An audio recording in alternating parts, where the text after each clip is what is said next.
and welcome to Movies, Films, and Flicks. I am Mark Hoffmeyer, and joining me is a man that just cooked up a delicious crock pot of goulash. It's John Levingood. But I don't know if I want to eat it yet. Goulash is mentioned multiple times in Dark Blue. I would like to point out that she explained that she had a very long day and that the goulash was in the crock pot. Now, did she start that before she went to work? And if so, did that crock a couple hours longer than she expected? Yeah, did it crock in the pot a little too long? Probably. But is that okay, maybe, if it crocks a couple extra hours if she had a long day? I feel like yes, because you can turn the heat down and kind of keep that goulash hot, but not overly crocked. Have you ever overcrocked something in the crock pot, like a goulash? Only thing I've ever overcrocked is oatmeal, but it's easy to get a little oatmeal crust in there if you don't tend to it regularly. I love when Kurt Russell's talking to Scott Speedman. He's like, "Yeah, come on over, man. My wife will make some goulash. Like, you'll love it." Right. He made it sound like it like several nights a week they're making goulash. I think that's really smart though, because Kurt Russell's character Eldon Perry, he comes home at all hours, right? So his wife Sally Perry, played by Lolita Davidovich, she probably just doesn't know when he's going to get there. So just put some baked potatoes in the oven, put some stuff in the crock pot, and who knows? When he comes home, the baked potato might be ready. Like Mitch Hedberg says, he might be hungry. If he comes home, there's something in the crock pot. That's goulashing. So it's a smart move. It's a crafty veteran move by the wife of Eldon Perry. Yeah, and I get the feeling that she probably works just as much as he does. I don't know what. I never heard any mention of what he's ever made. Like, he didn't say, yeah, come on over. I'll make us all some burgers or steaks. No, like, she's gonna make it. She works for the city. Yep. She doesn't make much. She's an underpaid lawyer who probably works long hours. Yep. Like, and unlike the cops in L.A., she doesn't have a union keeping her pay up. Nope. She probably gets paid the same as him or less. She's paying for all those 1-900 numbers. She's slapping goulash together for her deadbeat husband. Sorority babes. Oh gosh. 1-900 sorority babes or something like that. So before we get into this, John, I got something to ask you. So I was watching this movie, and then I thank goodness for the extras and thank goodness for the commentary. But I was watching this, and Eldon Perry is talking about Jack Van Meter, played by Brendan Gleeson, about how Jack Van Meter was the partner of Eldon Perry's, Kurt Russell's dad, and together they cleaned up the city. But then I looked at their ages, and Kurt Russell right now is 71, and Brendan Gleeson is 67. So you got them backwards, I think. No, Kurt Russell's 71. Brendan Gleeson's younger. Oh, he's older? Oh yeah. My God, I thought he was the one younger by 4 years. Yeah, no, so Kurt Russell is older than Brendan Gleeson, but I'm pretty sure Brendan Gleeson is playing a guy 20 years older than Kurt Russell. But I know that this movie had been gestating for a long time. The story came up by James Elroy. David Ayer got a hold of this in 96. And then when director Ron Shelton got involved, Kurt Russell got involved. This movie only has a $15 million budget, by the way. That's nothing. But I think Kurt Russell in this movie maybe is supposed to play like a 40-year-old? He looks a good bit older than 40 to me. But like even though like a 40-year-old now looks younger than a 40-year-old 20 years ago. Yeah. But Kurt Russell aged well, I think. So I do feel like he looks. I don't think he looks so young. Because he was about 50 when he made that movie, so he had just gotten a promotion at 50 out of detective, and then I would have readily believed he was playing a 50-year-old. Yeah, but he's playing it. I seem like he's playing a younger guy, right? Because he's just getting that promotion. But then when he's talking to Jack Van Meter, who's younger than him in real life, like, you and my dad cleaned up this city. I'm like, well, did you guys graduate from like crime school, the academy at the same time? And then he was just a hot performer and he teamed up with your dad and they cleaned it out. And now you're the same age. But in the movie, they're saying Gleason's probably a good 20 years on him. So, I mean, at least 10. Yeah, they had to put older makeup on Gleason, but I didn't really notice that. In the extras, they said that they kind of olded him up a little bit. But I was wondering, I'm like, Kurt Russell's older than Brendan Gleeson, but then he's playing a guy that's at least a decade older than him. It was some odd math, but I think it's because the movie was just like gestating for so long, so Kurt Russell was waiting to play it for 6, 7 years, maybe longer, when Elroy wrote the script. So then he was waiting to play it, and then he stuck with it. So maybe this was meant for someone younger, but you got Kurt Russell caliber ready to do it. And he didn't make any money for this. The budget was $15 million. This was all a passion project by all these people.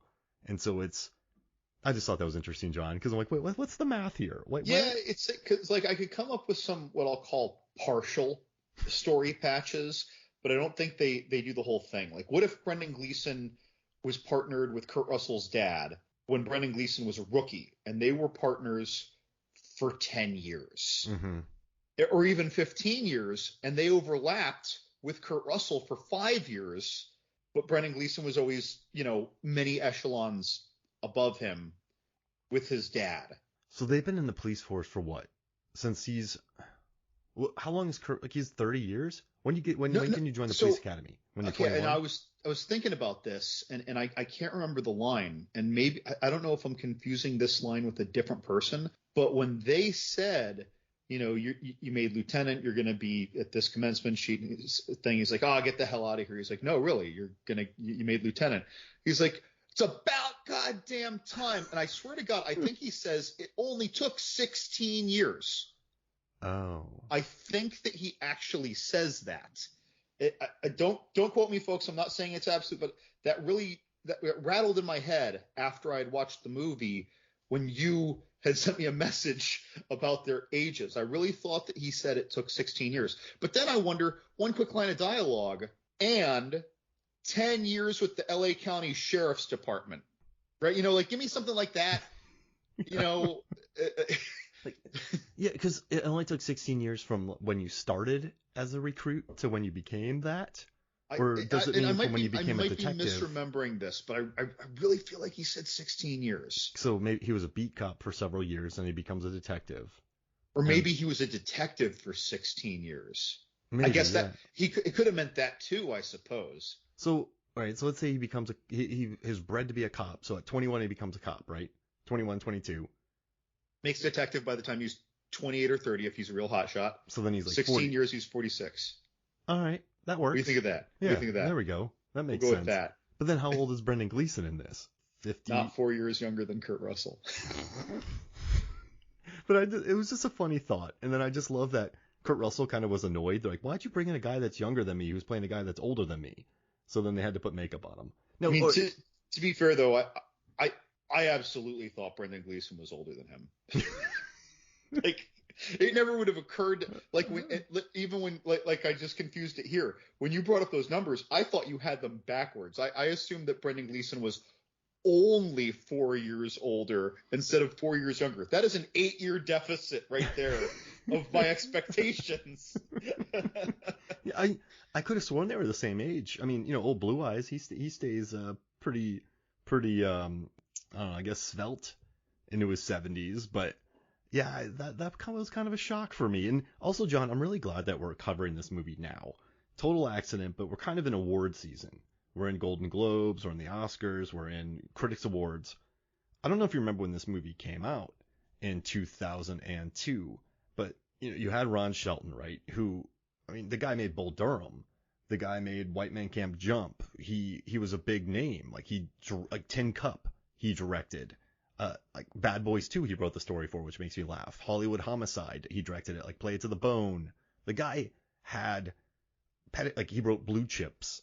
And so he had a lot of pedigree. He actually wrote The Best of Times with Kurt Russell. Then he wanted Kurt Russell for Bull Durham, but they wanted Kevin Costner instead. So we almost had a Kurt Russell Bull Durham, John. Just want to let you know that. So I love Kurt Russell. I like Tim Robbins, but I love Kurt Russell. But I don't. Boy, that would have been a totally different movie. Yes, Not just exactly. It wouldn't have just been a different, yeah. One character. Like all dynamics would have had to have seen a notable shift. Huge for that. shift. Costner was perfect. But then if you think this is award season and this movie had hype because this movie came out in 2002. David Ayer wrote it. Denzel Washington had played, Alonzo in Training Day, written by David Ayer, won the Oscar. This, I don't know if you remember it, but in 2002, this was sort of looked at as Kurt Russell's, hey, this could be his award. Even Ron Shelton's like, this is his finest performance ever.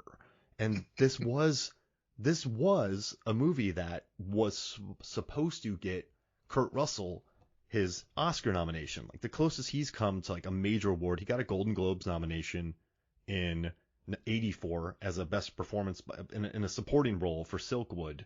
Yeah, I mean, he had an Emmy Award for '79 for Elvis. He won a Blockbuster Award in '97 for Executive Decision. That makes sense. But I have a question, John. So this movie did not get him his Oscar nomination. But which of all of his performance could logically have gotten him an Academy Award nomination? The Thing. Yeah, I mean, perfect role. The tension's wonderful.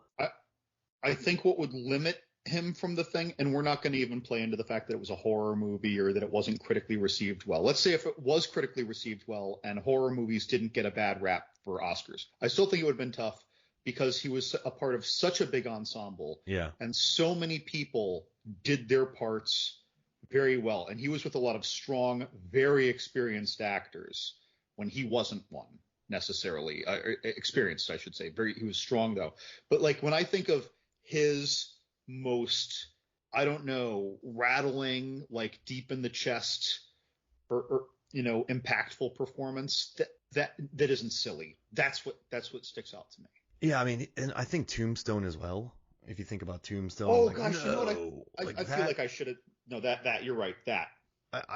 So I've been looking through here, and if you look at his performances, we have I'm going all the way to the top. Bone Tomahawk. Now that's a great movie, and he got nominated for a Fangoria Golden Chainsaw Award, but that's not exactly an Oscar movie. The escape you don't movies, win an Oscar when your character watches someone get hacked in half down the middle from the groin while hanging upside down. Yeah, and you get a flask shoved into your rib cage. His Snake is amazing. He's good in Swing Shift. Once Upon a Time, such a small role. Eagle's a small role. He did Grindhouse, but that was more of just like a fun movie. He is in Breakdown, but he's so laid back in Breakdown, as we talked about. Miracle, he's just a coach. He does a good job, but that's still like a Disney PG kind of movie that I still love. Used Cars, he's fun, John. We've talked about it, but it's a comedic role. Silkwood, he got a Golden Globe nomination. I think it's like Silkwood, or let's see, what did I just say? Tombstone, and I think Backdraft too. If Backdraft would have hit. Oh, I forgot about that. That's another one though, where the ensemble. Yeah. I'd even say that about Tombstone. Really, these roles were also strong, but his strongest roles happen to be in huge, major player ensembles. Because when you think about Tombstone, it's Val Kilmer's movie, pretty much, for me at least. Like, I know there's Michael Biehn, I know there's a great supporting cast, but when I think Tombstone, you think a supporting actor nom for Kilmer, just because he's perfection in the film. Well, he's always stealing the show. Yeah. And do you think it's because Kurt Russell's sort of like when we've talked about this with Big Trouble in Little China too, he's an unselfish actor. Like he'll play an idiot, he'll play in an ensemble. He's happy to be in an ensemble. But I feel bad for him because whenever he goes to kind of make that next big step, like Soldier, remember he took a whole year to get in shape, but then he broke his ankle, El Nino happened, and then Soldier just wasn't really well received. And then this movie comes out, which was supposed to be his Oscar movie. That really wasn't well received. Vanilla Sky was his big Cameron Crowe movie. That movie wasn't totally well received. So I feel bad. Like I feel like he makes an attempt at these sort of prestige pictures or becoming a big action jacked hero, and then they go wrong. But he's had great longevity. I mean, the dude, he's totally happy in his career. But I was just thinking about awards, and I think maybe Silkwood, I think Tombstone, and maybe Backdraft, if it hit. I think that's kind of what would have won him his awards. You think? Yeah. Backdraft. Backdraft and Tombstone. They're very impactful movies. Again, I feel like the casts were too big. Yeah. You need those casts to be cut in half so that his screen time could be doubled. And that's a great point too, John. And I think that's what hurt his performance here, because Dark Blue's a 2-hour movie, but we never really get a look at we get one scene of him at home with his wife, the stock cop wife, making goulash. We don't really get one scene with his son. That's, at the end, he makes a big speech. But when you think about the two movies written by Ayer, between Training Day and Dark Blue, Training Day was hyper focused on Alonzo and Ethan Hawke. Ethan Hawke and Denzel. Right. But then you get dropped into the middle of a day with them. Exactly. And you're with them all day and you feel that claustrophobia all day. But then with this movie, I kind of think you go to Speedman, you go to Ving Rhames, you go to Daryl, you get Orchard and Sidwell, you have Arthur Holland, Ving Rhames backstory. You get a bunch of different characters, and I think Kurt Russell, he gets his redemption at the end, but I don't know if it's totally earned. Like, I like his performance, but he goes from being a wildly, just incredibly dark, murderous, corrupt man to at the end he's like, I'm just all of a sudden going to, narc on Van Meter. Like, do you think his like retribution in this movie's earned? I know it's a big question, but like, so maybe it's earned, but that did not redeem him. Yeah. It's not like we're like, oh yeah, he did the right thing. We're just like, oh shit, he's actually doing the right thing here. Like, I wonder how this will turn out for him. He'll go to a nicer prison. I don't think he's not going to do jail time. How about that? This won't be fun for him. He's a cop who's going to go to jail. Yeah. I mean, like, the good news. Well, you know what's the problem? He's going to jail, and not only has he burned a cop, but he's also a cop going to prison. So he's on all sides of the line over here. He was literally telling Arthur Ving Rhames like his top 2 or 3 prisons he didn't want to go to. Yeah, don't send me to San Quentin, please. Send me to the other one. Yeah, we're going to this island. What, like, where are we going in the Caribbean? Ted's Island. He wants to go to the Ted's Island of prisons. You know what else too, though, is that even though I think another reason that it doesn't feel maybe so earned, right? And is that we don't have usually that person who's redeeming themselves, if you will, doing the right thing, is being compared in the movie to the person who is always struggling to do the right thing and getting crapped on in a movie like this. We didn't have that because, or let me rephrase, there were people trying to do the right thing, but everybody had dirt on them. No one walks out of this movie unscathed. The assistant police chief, sex scandal with a rookie, right? As a result, his wife even, who tried to forgive him apparently in the past, this comes back to haunt him. She's like, I can't escape this. Like, so she's not walking away unscathed. Scott Speedman, Keogh, he fell into the peer pressure, whatever we'll call it, corrupt cop game.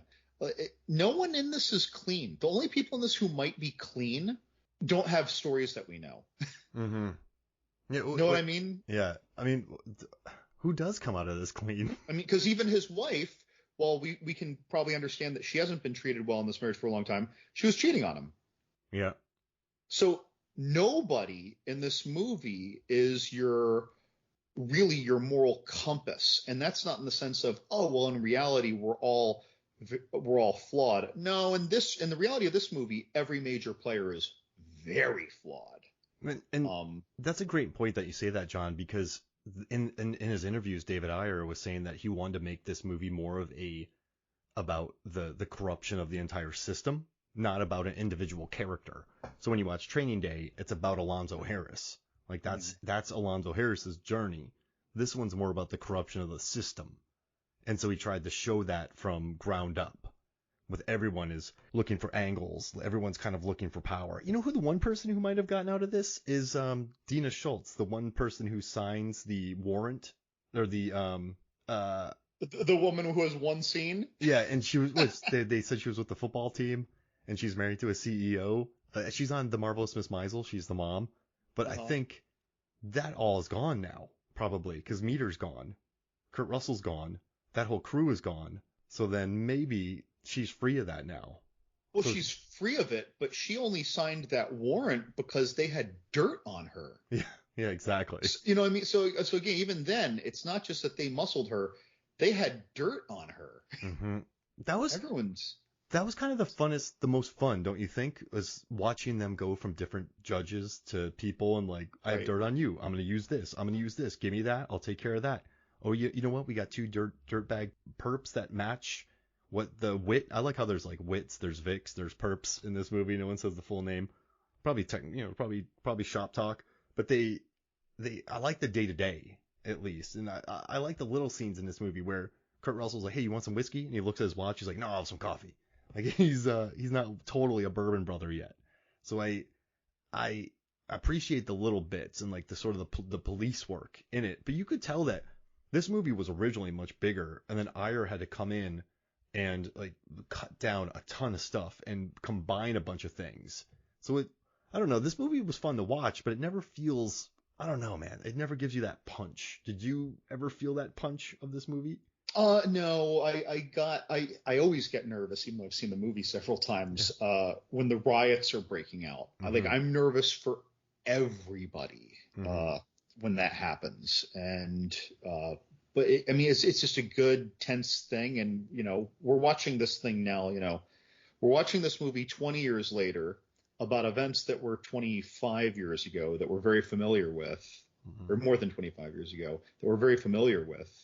The LA riots. And so so that made it very grounded, and they didn't try and give you a huge sweeping, had helicopter shots, but they weren't trying to show you the whole town was burning until the very end when it was just a few smokestacks in a distance. They're just showing you, they're never showing you more than half of a city block at once. They're just showing you the two criminals. They're showing you Kurt Russell, and they're showing you these guys trying to navigate these riots and how it's dangerous for both of them. Yeah, everybody involved. And so, but that's the scene where that hits. It doesn't really hit anywhere else. Again, I think that because we don't have a good moral compass, lines that look outstanding on paper sound very good, but they don't sound outstanding. Like when when Arthur, the assistant police chief, gives his speech at church, which leads to him not leaving for Cincinnati to be their chief, how his blues don't shine so bright anymore. It's a wonderful speech. But I feel like when I saw the trailer for that movie, when I hadn't seen it for a long time, and there's a glimmer of that speech, it hits me harder for the 3 seconds I get in the trailer than it does in the movie. And again, I'm not trying to belittle the scene in the movie. It's just that this movie, it's just the hits just keep on coming. They're never major gut punches. It's just like it's whittling down your patience for there being any morality to be found in this city. Mm-hmm. And so when he gives his speech and you already know the dirt on him, you just found out that he cheated on his wife 5 years ago and that she's just been rescorned by it. You're not going to side by his moral platitudes as much, Yeah. And I'm not saying it was a bad idea to have that reveal in that order. Right. It's very grounded as well. Right. Because everyone thinks that these movies should have like these emotional super highs. And it's like, well, yeah, we're talking about it now. We feel like a movie like this should, but should it? I don't know. I feel like it landed well the way that it was. And that's really interesting that you say that. And he had more scenes, Ving Rhames. He had more time to get to know him in the movie, but then eventually they're like, well, this is Kurt's movie. But the problem is they're making a movie about the system.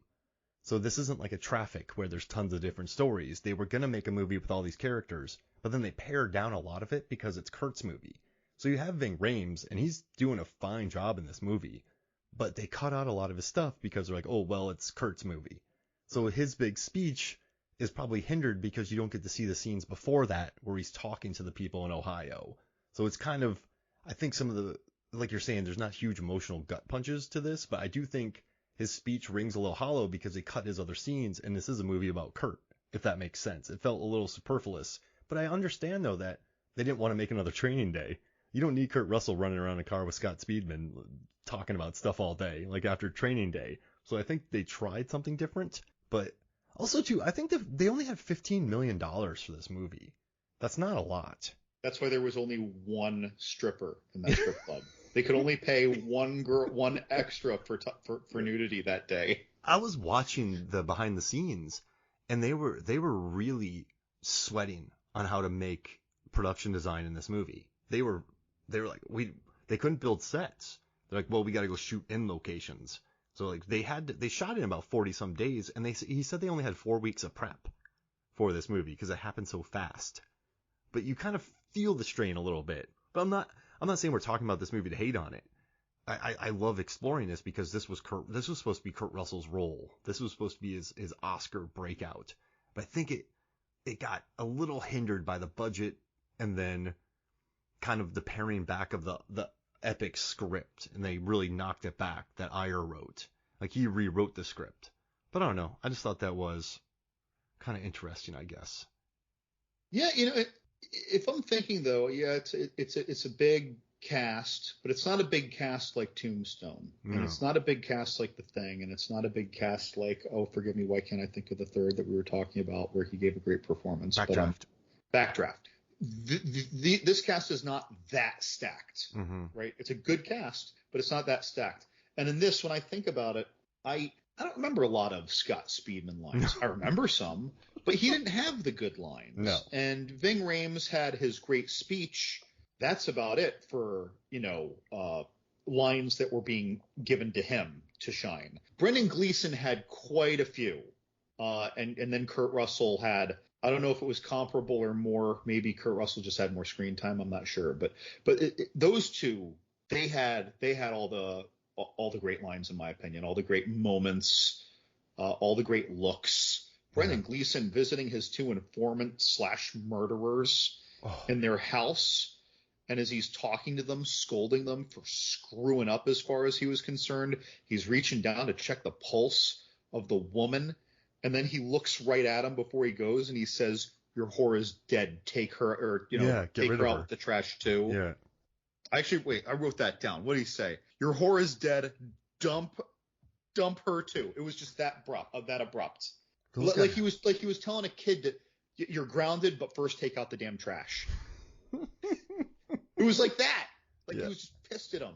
Yeah, and that moment I loved, and also I loved when Jack Van Meter just puts Eldon Perry in his place, and you see Kurt Russell's look. Like, we got to get these guys off the street. We got to get Orchard and Sidwell off the street. Let's get these evil people off there.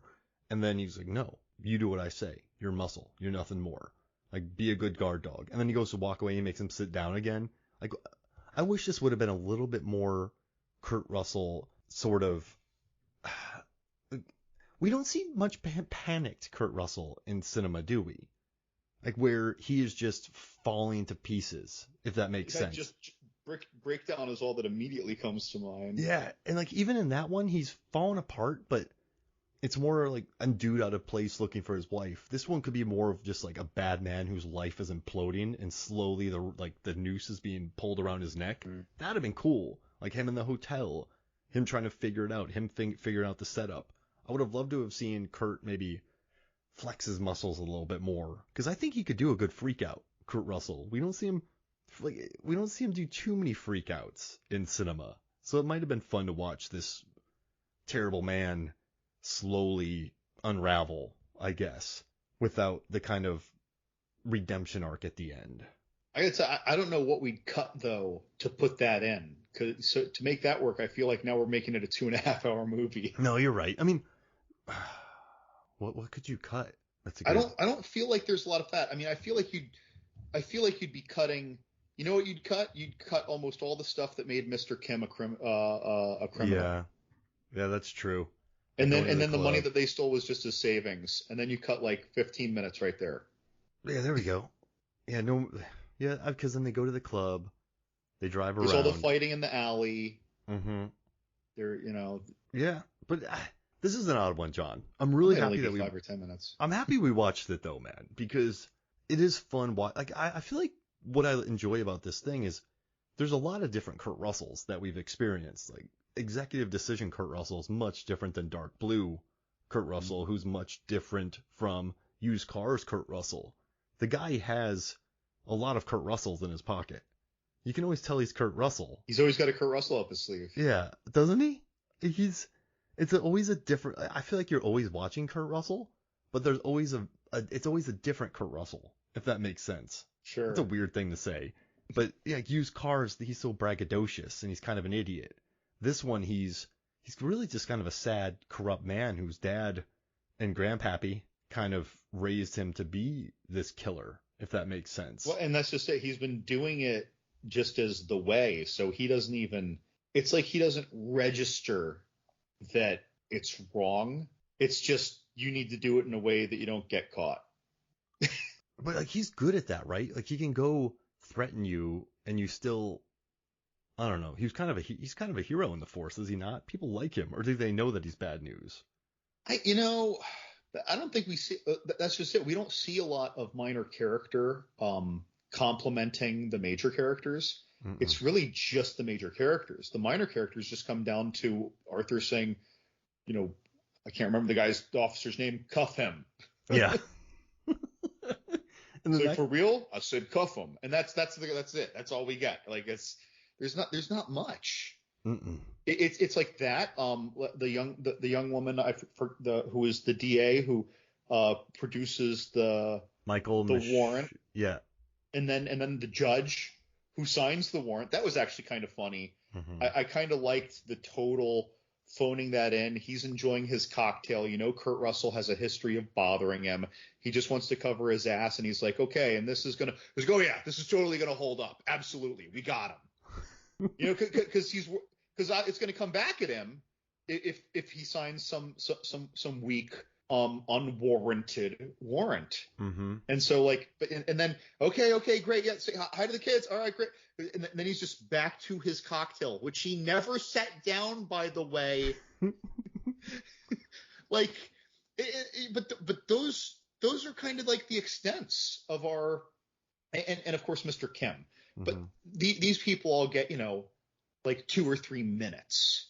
They're not people who we see for 30 seconds 3 or 4 times. That like doesn't seem to exist in this movie. Mm-hmm. No. With minor characters. So, yeah, that's kind of curious because, you know, like even when we look at Tequila Sunrise, even though you never see them for super long, there's the restaurant manager. There's there's other restaurant employees who you see more than once who kind of they're like the spice rack. They're seasoning our characters a little bit with relationships. Yeah. And we don't get that here. And No. it's not a fault, but that is not a part of this course. This isn't our Kurt Russell meal. This is Right. a different. I just saw the menu the other day too, so I'm speaking in food terms. Oh gosh, Ray Fiennes in that movie is unbelievable. Oh my gosh, Oh, yeah. Makes me. Hey, there's cheeseburgers in this movie, and then there's cheeseburgers in the menu. So Double feature. yeah, I love that Master P flew out of this movie for one day, and then hundreds of people showed up to see him, and then they flew him out that night. So they brought him in for one day to make this. You know what I think this movie is where it goes a little wrong is I think it never fully commits to one thing or the other. Like it wants you to hate Eldon Perry, but it wants him to have retribution. Like it never goes all in on one or the other. Does that make sense? It feels like it has its toe in a bunch of different hot tubs.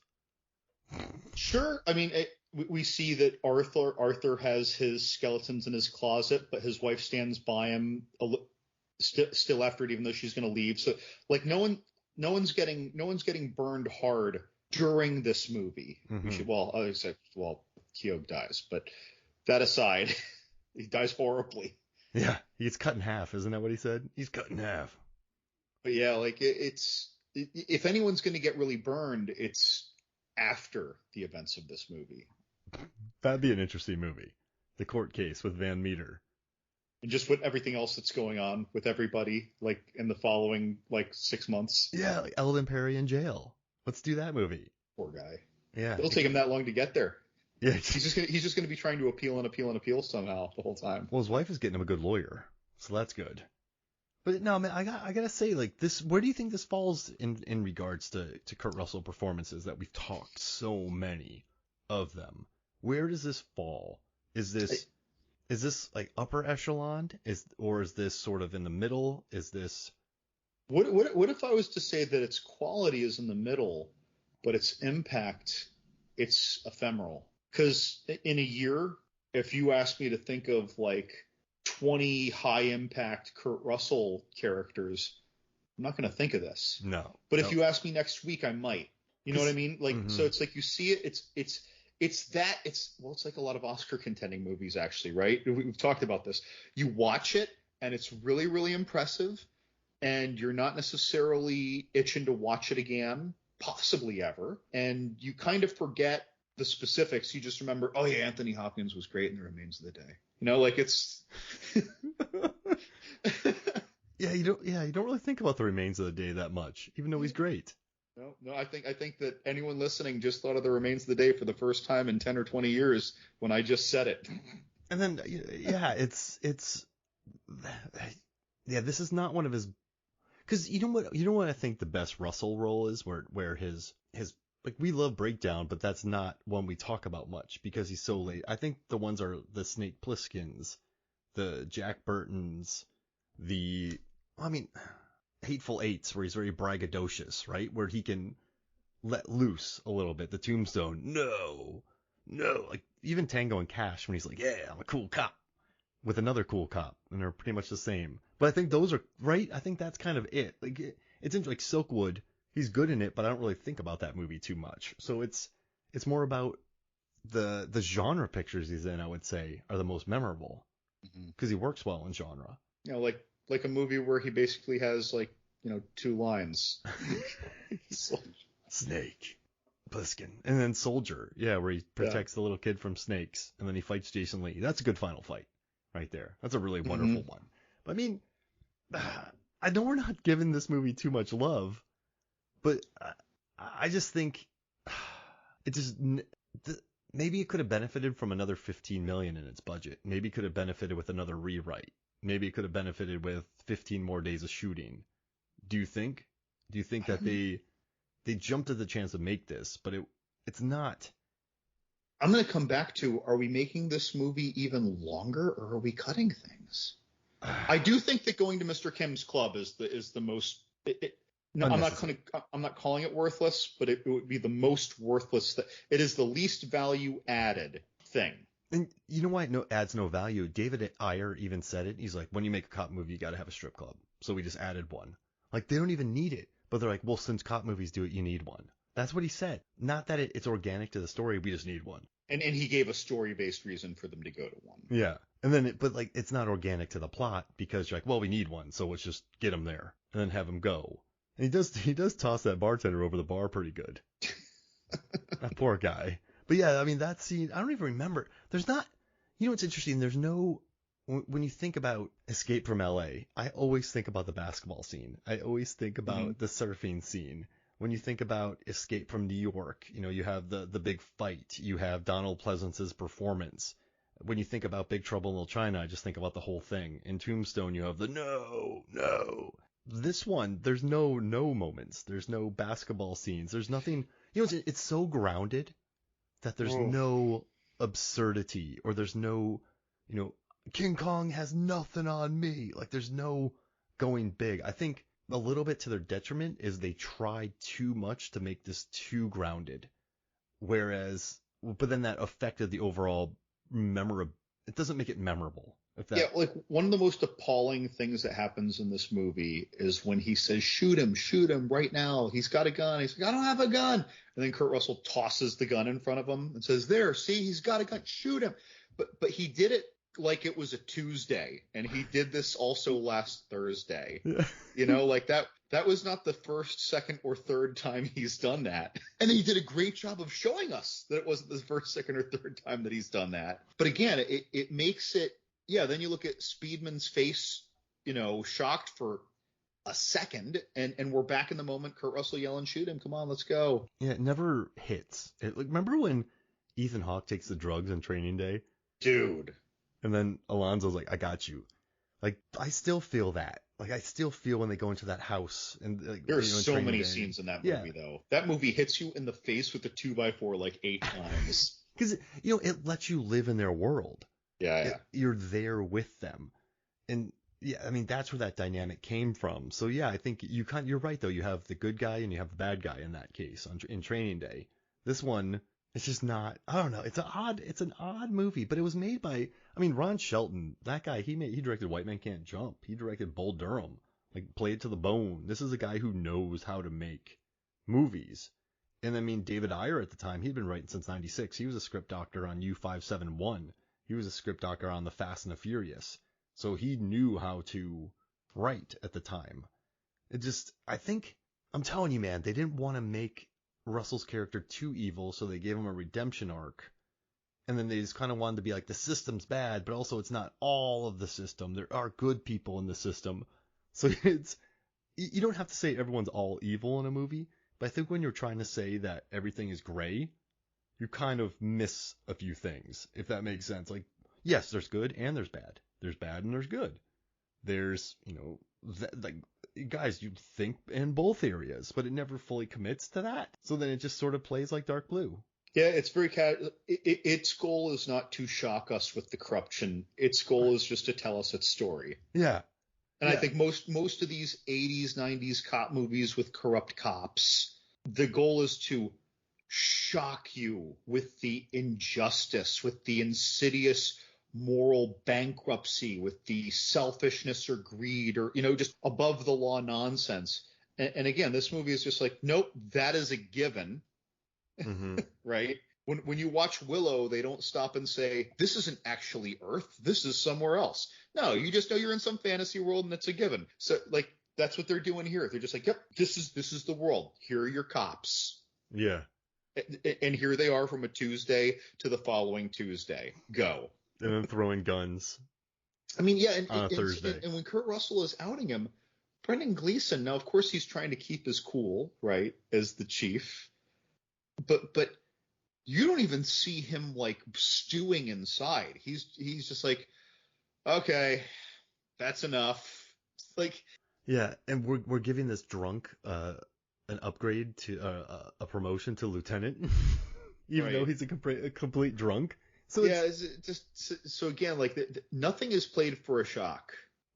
And I just think they're like, yeah, there is police corruption, and it's kind of nice because we grew up with movies where just, Tango and Cash just murder everybody in their way. And so this is nice that it tackles it from a certain area where he's talking about chokeholds and he's talking about all this and the corruption in the system, how people have they blackmail each other and just the inherent sort of brokenness of the system. But then it also gives them an out at the end. So you're kind of, I don't know, I think they had really good intentions with it, but it just never, it was too afraid to go there sometimes, which is fine. But that's why this movie made $7 million worldwide. Like, that's why it didn't even make back its $15 million budget, because it just didn't have that much of a story to tell. Yeah, I guess again, and I want to come back to what we keep kind of touching on though. Like he's trying to give you a more real lens to look through. Yeah. Because when you have your day in the life of Denzel and Ethan Hawke, right? I'm not saying that it couldn't happen, but so many utterly shocking things happen in one day, right? It's like when you see those One Tough Cop kind of movies, you see all these things, and it's not just the scenario. It's not just that Hans Gruber took over the Nakatomi Tower when a cop happened to be there, when One Tough Cop. It's how many utterly ridiculous things that he survives, right? Mm-hmm. That happen throughout that day. It's so this movie isn't even playing one of those cards, and most movies try and play a whole hand and a half like that. And I think that, maybe if you have the director who's like, all this stuff is so played up, this wouldn't happen, that's unrealistic, this wouldn't happen. Here's what would happen. And what would happen, again, the highs are not that high on this roller coaster. This is more like bumper cars with a few small children, so no one's doing any head-ons, even though the material is rated R. It's interesting. I will say, just what the most shocking thing that they did in this movie, for me, now that I'm reflecting on it a little more, was not delivered with the deliberate execution to make it as shocking as it could have been. They're beating up the redhead guy who plays Benvolio in Romeo and Juliet. He's getting kicked. He's getting the crap kicked out of him. His buddy's running off. His buddy Corrupt is running off, and he sees him. One of the guys runs away, grabs a cinder block, runs back over. You see him whip that over his head, and you don't. It's like you see it, but you don't see it. Mm-hmm. It's at a significant distance. It's done in a way to let you know, like telling you a fact, like a caption on screen. This is how brutal the LA riots were, but we don't want you to have to wince too hard. We don't want you to have to look away. So that was interesting to me.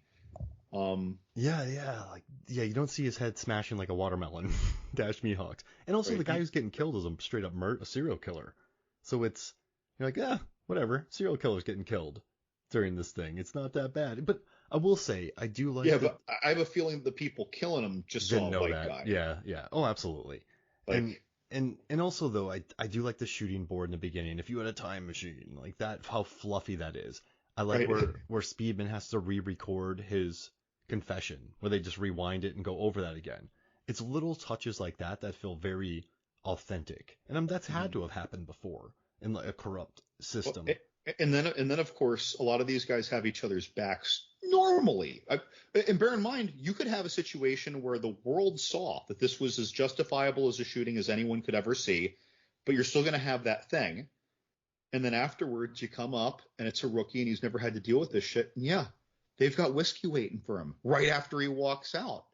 Hmm. It felt like Mad Men. I'm not even kidding. Like, oh yeah, your first whatever. This is Your first shooting board, you did great, kid. And I right. like how everyone's trying to recruit him too. Like everyone's just going like that lady gives him the number.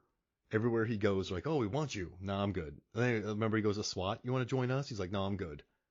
So I kind of like that aspect of it. Like you said, it's just the shooting, and then you go have after shooting board whiskey, and then you have a shooting, and then they re-record your statement. So I think that's good, but it's just played so matter of factly that, and there's nothing wrong with that. I just think it's not going to create a memorable experience. But I do think it pulls its punches. I don't know. It would just be nice to see Kurt Russell really get the ringer put around him. But I don't think Speedman is that strong. Like Speedman's no Ethan Hawke, and Speedman's a No. fine. He's a fine. Listen, nothing wrong with Speedman, but when you're talking about the performance of Ethan Hawke, say in that movie, that dynamic wouldn't have worked. So you can't really have that movie there. And also too, when she reads that letter to her husband, you don't really even know this couple. And then she makes him read the letter, and you're like, well, I don't know anything about their marriage. And I already know this guy's a dirtbag. So then that scene didn't really hit because you don't have enough scenes with them. So, yeah, I don't know. Maybe he could have just been single and not even had a family. And then you lose that whole thing. He's just like a Or sad. you give the couple lines about how he drank and screwed up his last family Yeah, kind ditch of all that. thing. Yeah, and that'd be really interesting to make him this sad, alone alcoholic who's just a monster for Brendan Gleeson. Well, and then he's just got his job, right? Yeah. In a way, that actually gives us more, well, from an analytical side after the fact, because I don't think I'd think about it while I'm watching the movie, but you would have even more understanding for what I will call an addiction to this camaraderie and cronyism that comes with the corruption that they've been weaving. Mm-hmm. Like he needs this. This is his thing. This is where he matters. This is where not because of the people he's putting away, but because of how he's built up by his inner circle there. That would have been cool. Yeah. And by the way, we've been talking about it, and that is a way to probably shave 15 or 20 minutes off of the movie that, no fault of Lolita Davidovich, we didn't necessarily need. No, you don't need the goulash. You don't need the son. Because remember the son at the end? Like, the kid doesn't even get lines. Yeah. Oh, okay. We didn't talk about this. How about the score in this movie? The score takes me out of it a lot. I don't know if you like the score in this movie. So you're saying that, and I literally can't produce in my head one thing that I heard from the score. It's very like bluesy and rocky. It's like and you're just kind of It's funny you say that because they followed one trope pretty hard. They only did it once, and that's when Scott Speedman has his not raunchy or racy at all sex scene. It's a very sanitized like after sex scene, but you hear the like the 90s saxophone. I'm looking for Van Damme to be putting on his underwear, or Steven Seagal to be rolling over with his chest hair or something. Like I'm waiting to see one of them when I hear that. That's Tequila Sunrise all over right there. Right. I even wrote down like 80s sex sax.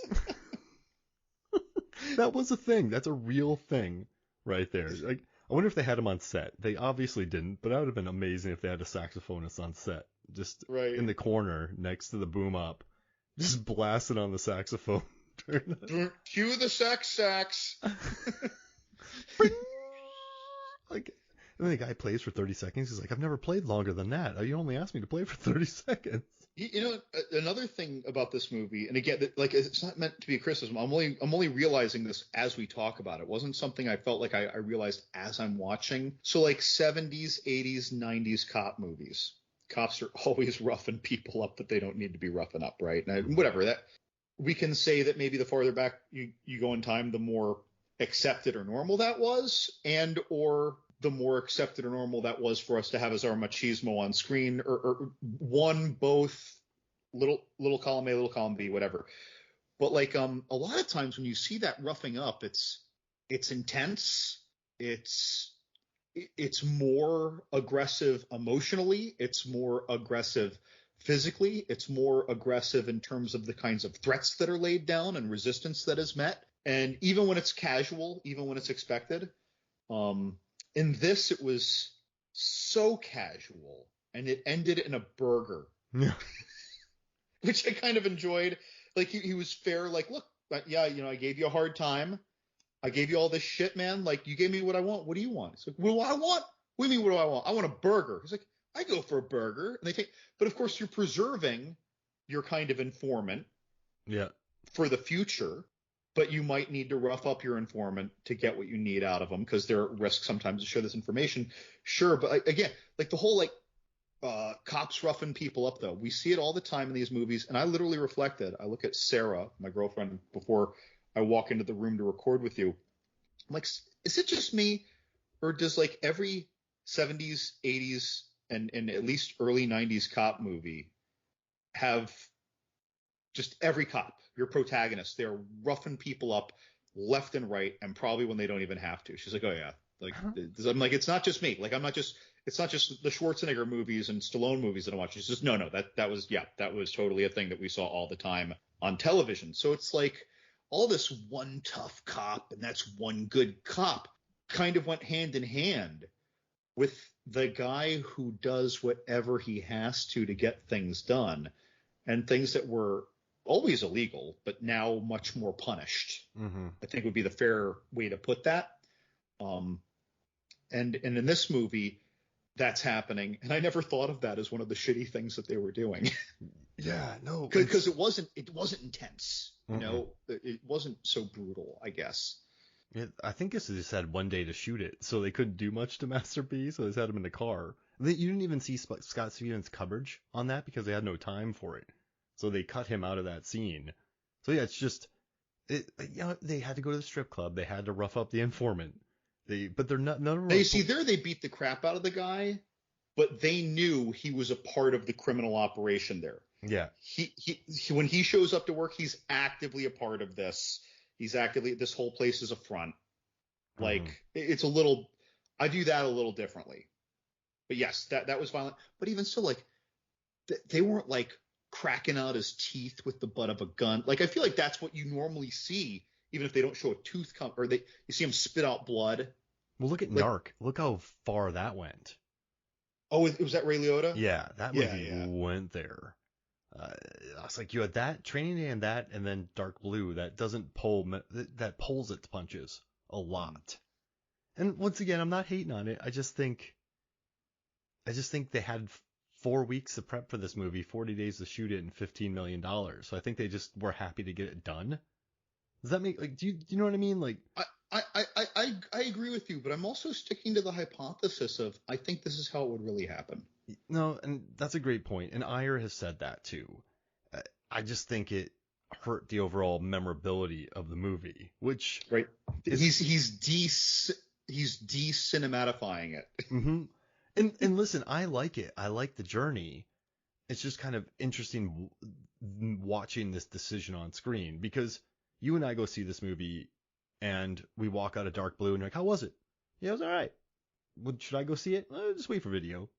Like, when you walk out of Training Day, go see this movie. When you walk, right. I remember watching Narc and I just went, whoa. I was like, have you guys seen Narc? Like, go watch Narc. But when you walk out of Dark Blue, you're like, that was quite grounded. Right. That took me through the day in the life of a very corrupt police officer in the system. I'm happy I saw it, and it should be a learning experience, but I still think it pulls a little too many punches. Yeah, yeah. But At the end of the day, it is a movie, though, and you need a lens over things mm-hmm. for certain things. And so it's just an odd one. But I remember feeling bad because there was all this buzz about Kurt Russell winning an Oscar, and then he didn't. But he's happy. He has his winery. He has his ranch. Let his son win an Oscar. Kate Hudson's been nominated. He's got to be happy. Goldie, I think, has won. He's cool. He won a Blockbuster award. That's fine. I don't know if he needs one. No. Maybe he's just, like a pre-Ryan Reynolds. He's the guy who does the movies that he wants to do because he wants to do them. Oh, and I think Kurt Russell's very happy with his life. I think he's pretty he's at a good point where Dude, he's sitting on a lot of cult classics. Exactly. And listen, you don't need those awards, but I think he's made a couple runs at hitting like a big action star, like Soldier. It just kind of bums me out that I think a couple times he's tried, and he's like, I don't care, man. I'm gonna go drink wine. I'm gonna go do another Tarantino movie. It's cool. I'm fine. I'm gonna go play a stuntman in that Jay Baruchel movie. It's fine. It's cool. But yeah, man. I don't know. I'm glad we talked about this, though. I'm glad we got to where we did because I feel like I had to work out some things about this movie because I couldn't quite. Watching it's fine, but I had no. If this was a roller coaster, it would just be sort of a parallel to the ground roller coaster for me.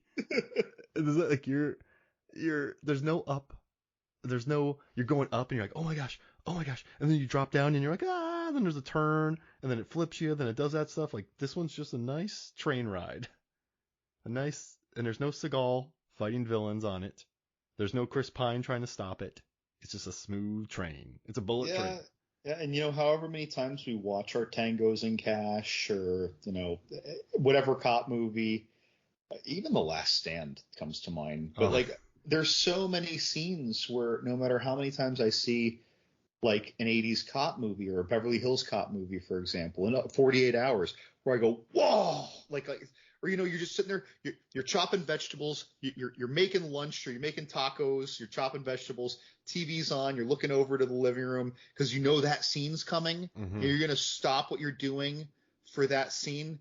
This movie doesn't have maybe the head smash. I don't know. But you know what? You wouldn't even realize the head smash was coming. Yeah, there's no you're in the middle of something. Or you remember the super cop scene in Beverly Hills Cop? Like, guys, here comes the speech. Here comes the super cop. These guys got watch this scene or you mentioned like Tango and Cash. There's two monster trucks in this quarry. Watch this scene. You're like, guys, watch, or whoever you're with. This one, there's no, hey, everyone shut up, watch this scene. And while we're literally bringing up some direct quotes, they're not the quotes that are quotables. They're things that we just remembered to talk about for the podcast. They're not things that had an impact necessarily. Like I wouldn't have remembered Your Whore is Dead, Dump Her Too, unless I was thinking, oh, that says so much about his character, writing that down for my podcast. You know what I mean? Mm-hmm. I wouldn't remember that line. I just remember that he said something snarky or passively about a dead hooker. That's all I'd remember. And I think you'll be proud of me, John. You're going to like this note that I took and then underlined. Let's see. Can you see it? Saxophone.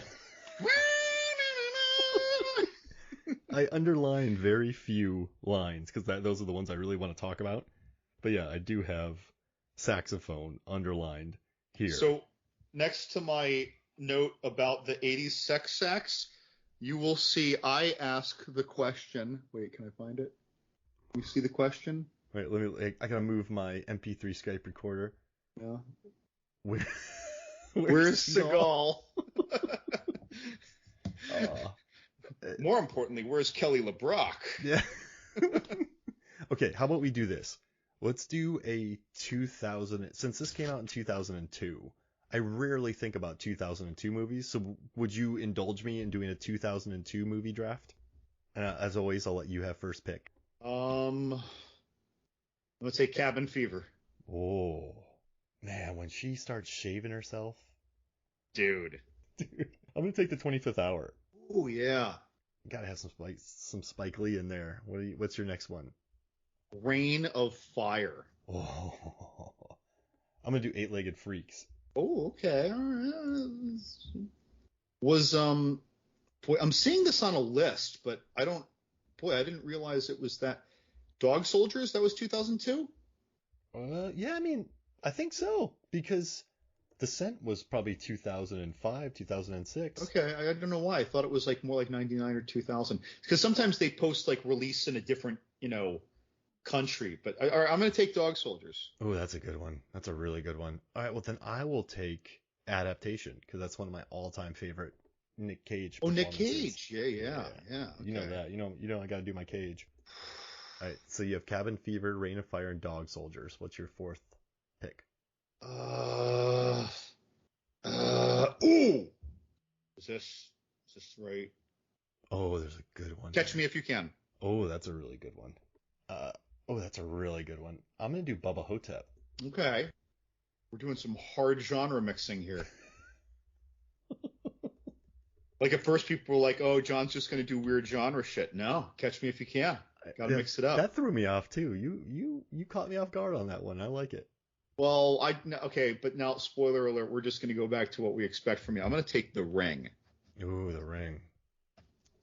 All right, so you got The Ring, and then I am going to do Punch Drunk Love, because I adore that movie. We got a funky thing here.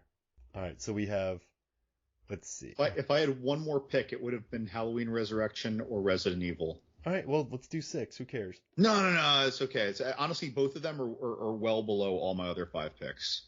All right, because we'll listen to our Resident Evil series, by the way, everybody. You can go back and listen to that. So, John, you have Cabin Fever, Reign of Fire, Dog Soldiers, Catch Me If You Can, The Ring. I have The 25th Hour, Eight-Legged Freaks, Adaptation, Bubba Hotep, and Punch Drunk Love. That's funky. I'm seeing a couple that I breezed over. I'm not regretting. Well, if you want to, man. No. Do it. It's okay. Wait, I want to keep it real. Keep it real. I saw Pool Hall Junkies, Equilibrium. Oh, Equilibrium. Murder by Numbers. Ooh, Signs in Minority Report. Mark, I can't believe you missed Swim Fan. Oh, John. Okay, John, can I make a switch? You want to make a sub? Yeah. What do you want to sub? I'll take out. I'll take out. I have 3 serious movies. I could lose one. Which one do I feel the most attachment to? I will take out Punch Drunk Love and I'll put in Swim Fan. Even though I love Punch Drunk Love, but I mean, Swim Fan, gotta do it. I just swapped Punch Drunk Love for Swim Fan. I don't think I could be happier. I wouldn't necessarily want to swap anything out, but another great one, same year for DiCaprio, Gangs of New York. Oh yeah, Gangs of New York. Such a great film. Like Road to Perdition too. Kung Pao, Enter the Fist. You two go left. I'm going home. City of God. Oh, and this hurts, John. We need to get out of here. Hey, where can people find you, John? They do a Google search for John's Horror Corner. They're probably going to find me on Instagram, Twitter, and with a column on movies, films, and flicks, Mark. Ooh, John's Horror Corner. World famous John's Horror Corner. People have seen it all over the world. People know John. Well, you have fans in Australia. You have fans in South America. You have fans in Europe. So you're world renowned. I'm aware of 2 fans in Russia. Yeah, exactly. So you're world renowned, John. That's right. You need cards just to hand out to everybody. I need an MFF shirt that has John's Horror Corner written down the sleeve. Oh, we should do it. We should look into it. One of these years we need to do the MFF shirts. We do, and just make them really crazy. John's Horror Corner. If you're an artist, how about this? If you're listening and you're an artist and you think you have a pitch for an MFF shirt, let us know. If we make the shirts, you get 2 of them out of my pocket. Yep, and a Blu-ray of your choice. Oh, careful! They could pick something really weird. A Blu-ray under $30, but don't go crazy. A Blu-ray under $30. How about John? How about under $40? Because some of these arrows get pretty expensive. That's right. Or if a 4K comes out and it's just came out and they want to get it first at release. Yeah. Okay.